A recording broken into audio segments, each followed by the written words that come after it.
Bonjour et bienvenue dans cette nouvelle séance vidéo qu'on va consacrer à l'étude de ce qu'on appelle l'énonciation. On va voir qu'est-ce que ça veut dire l'énonciation. Alors, l'énonciation, c'est tout simplement l'acte de produire un énoncé. Qu'est-ce que ça veut dire produire un énoncé? C'est le fait de s'exprimer soit oralement ou par écrit. Alors, dans ce sens, à chaque fois qu'une personne s'exprime, que ce soit à travers la production d'une parole orale ou bien par le moyen de l'écriture, il est en train de produire un énoncé. Donc, il s'agit d'une énonciation. C'est-à-dire, on peut considérer, par exemple, un texte, n'importe lequel, un énoncé, une parole, un discours rapporté, un message sur votre smartphone, un statut Facebook, un tableau publicitaire, etc.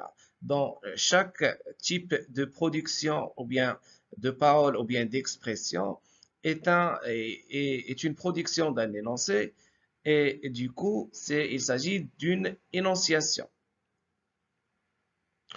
Cela nous conduit à dire que finalement, l'énonciation est un acte de communication, c'est-à-dire à travers lequel il y a un échange de messages entre des personnes. Alors, devant n'importe quel énoncé, on doit poser les questions suivantes. Qui parle? À qui? Où? Quand? C'est-à-dire là, puisque nous avons dit c'est un acte de communication, donc premièrement, il y a une personne qui produit l'énoncé et qui l'envoie à une autre personne. Là, il s'agit de l'émetteur. C'est lui qui produit l'énoncé, c'est lui qui parle. Et puis, ce message, ou bien cet énoncé, est destiné à une autre personne. Là, on parle du destinataire. Ensuite, cette opération, bien sûr, il se passe dans un lieu. Là, on pose la question où on parle du lieu. Et puis, pendant un moment, là, on parle du temps.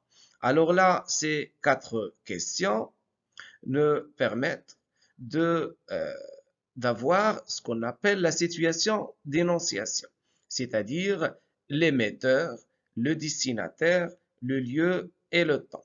Ces quatre éléments nous donnent ce qu'on appelle la situation d'énonciation. Il y a deux modes d'énonciation. Le premier, c'est ce qu'on appelle le discours. Et le discours est un énoncé ancré dans la situation d'énonciation. Qu'est-ce que ça veut dire un énoncé ancré? C'est-à-dire, cet énoncé a une relation directe, ok, avec l'émetteur et le destinataire. C'est-à-dire, l'émetteur parle de quelque chose qui est en relation avec la situation d'énonciation. C'est-à-dire, il n'est pas détaché. Il ne parle pas d'une chose qui n'a pas une relation directe.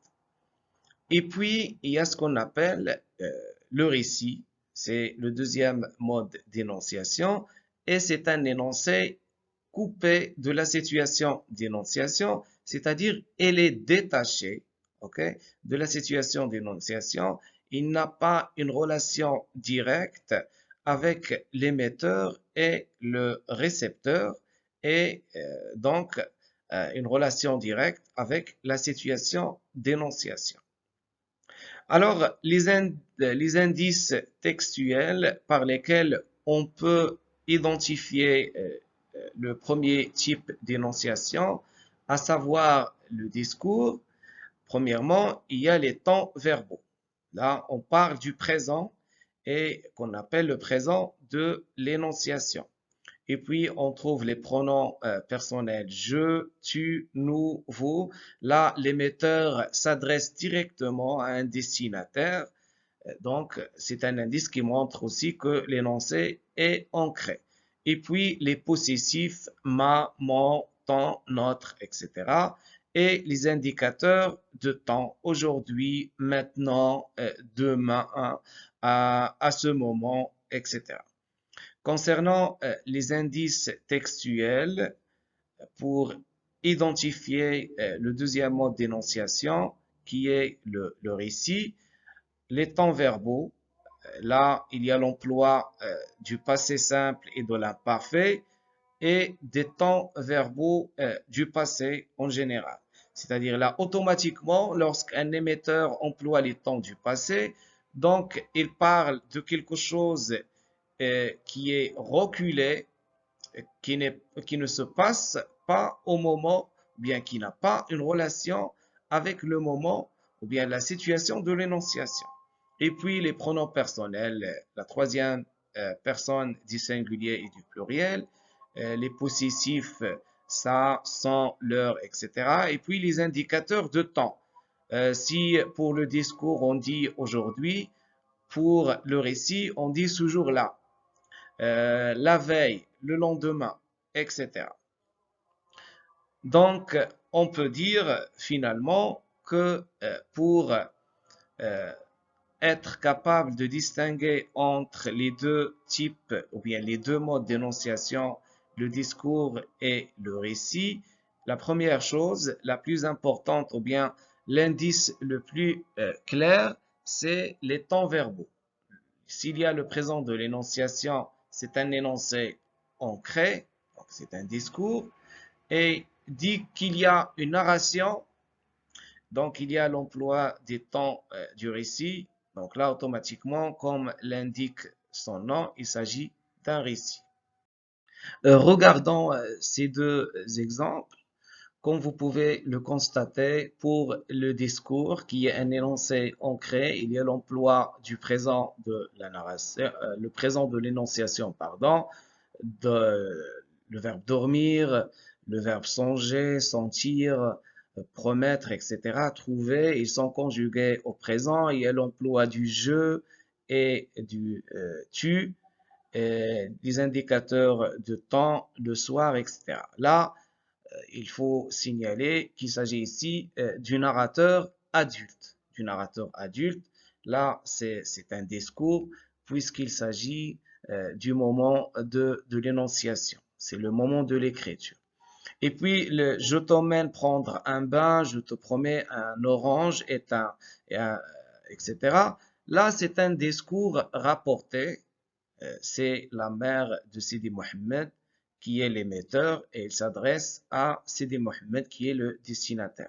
Pour le récit, qui est un énoncé coupé, comme vous pouvez le constater, il y a l'emploi des temps du récit, il y a l'imparfait, avoir, être, paraître, courir, etc. Et l'emploi de la troisième personne du singulier et là un indicateur temporel, les lendemains. Là, automatiquement, on voit qu'il s'agit d'un énoncé coupé. Alors, je vous remercie pour votre attention et je vous donne rendez-vous dans une autre séance vidéo. Au revoir.